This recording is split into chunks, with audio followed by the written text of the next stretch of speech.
Hi guys, it's Real Talk with Tracy. What do I want to talk about today? I want to talk about the fact that I have sleep apnea.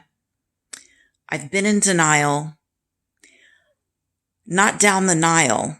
That would have been interesting, but I've been in denial. I tried 2 times over 10 years to use the CPAP and I could not initiate sleep. And after weeks and months of trying and trying and trying, it was around the time that Dreamscape by Philips got recalled and everybody was getting sick. And there were all these lawsuits. I guess it started maybe about 5 or 6 years ago. I just said to myself, you know what, screw it. I'm not going to do this. I can't do this. I am in misery every night trying to acclimate to this. And after all, I haven't really had any issues. I mean, yeah, I'm kind of tired and I snore, but I've always snored and I've always been kind of tired. And I'm going to sleep on a wedge and maybe I'll feel a little bit better that way. And I lost some weight and I just let it go. And then recently I woke up and I was laying there and I was very aware that I was laying there with no breathing going on. And then all of a sudden I went like, and I even noticed during the day sometimes that I'll just pause for quite a while before I take a breath. And then all of a sudden,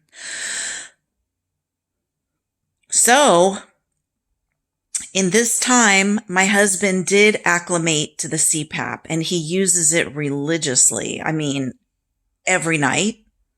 When we went to Israel, he took it with him. When we went to Jordan, anytime we go anywhere, he took it with him. We went to Tennessee, he took it with him. We went to Prescott, Arizona, he took it with him. And he always said, there is no way I will ever wear a CPAP machine. Never. Like, no way. And he does. He does because he has hardly any apneas and he feels so good during the day. And it was such a struggle with me. And then even if I wore it, I would wake up in the morning and I would find it on the other side of the bed, like I ripped it off my head, and I didn't even know that I ripped it off my head.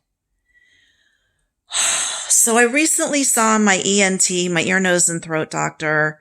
I have better insurance now. I have a PPO, so I could go to who I want.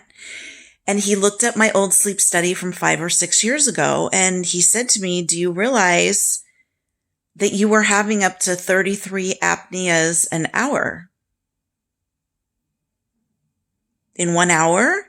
Yeah, you were having up to 33 in an hour.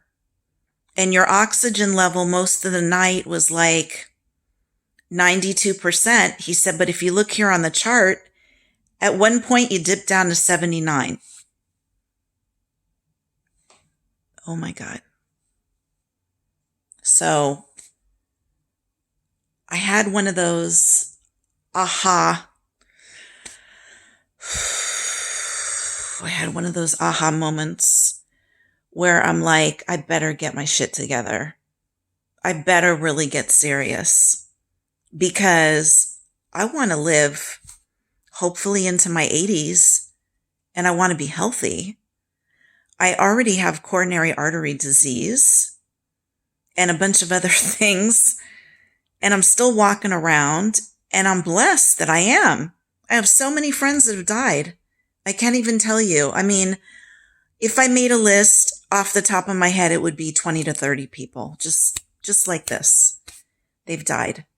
I have friends now with Parkinson's. I have friends with cancer. I have friends with Alzheimer's. So many people, younger than me, older than me, are getting sick.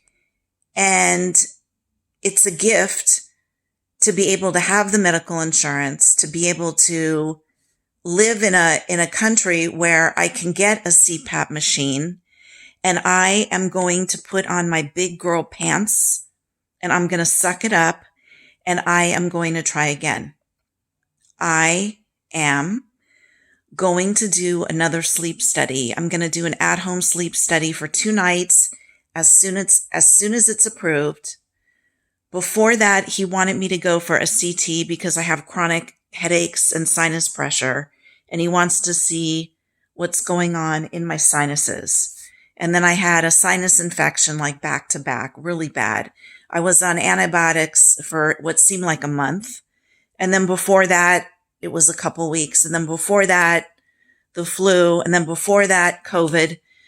So I've gone through a lot. And then before that, I had shingles, even though I got the shingle vaccine. It's just been snowballing one thing after the other. But I owe it to my husband, who is a great husband and my best friend. And we've been together for 40 years. I owe it to him to really give this a better try and to accomplish this.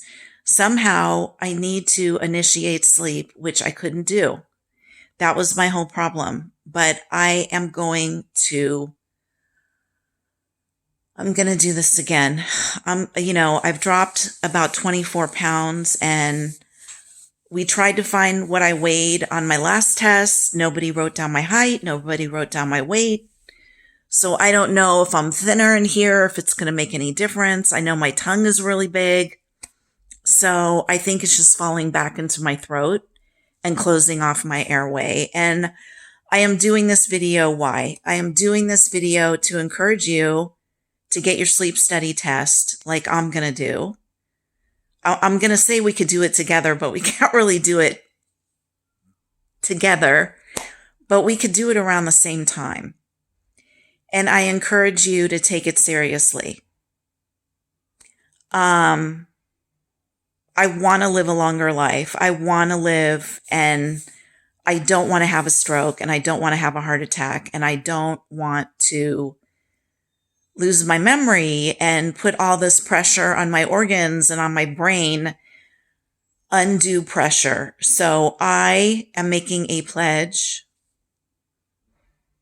Hi guys with Tracy. Hi, Real Talk with Tracy, whatever. I'm going to get my sleep study. I'm going to get it. I have a doctor now who really sits and explains everything. He's very caring. He's very good. He is going to explain it to me and scare the shit out of me like he did the other day. And I am going to get a CPAP, and I'm going to start. So I don't know if it's going to be in the next 4 weeks. I don't know if it's going to be in the next 6 weeks. I don't know how long it's going to take for the insurance to approve it. But as soon as it does, I will get it done, and I will make another video, and I will give you an update on how my sleep study went. And then I will give you another update on how my CPAP adventure is going. And I encourage you, if you think you need to do this, or you wake up with headaches and you feel in a fog like I do, I encourage you to do this. Let's take care of ourselves so we can be little wrinkled up old people at the old folks' home, driving everybody crazy, giving everybody advice. I find myself doing that now. When I see people in their 20s, I'm like, at the grocery store, I'm like, are you putting away for retirement?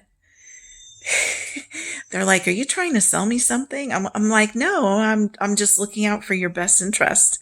Because if you start putting away now, what are you, 22? By the time you're my age, you're going to have a lot of money. So I find myself giving a lot of advice. It's really funny. So anyway, you guys, do me a favor. I really have a goal of hitting 1,000 subscribers. I'm almost there. If you can please subscribe to my YouTube channel and share with your friends. It's totally free, and I would appreciate it. And I've made like 500 or 600 videos about all different things. So feel free to browse and, hopefully make some nice comments. please don't make any bad comments. And I'll talk to y'all soon. Sending you guys love and light. And most of all, peace. That's my biggest prayer. Peace on earth. Okay, guys. Thank you for listening. Bye.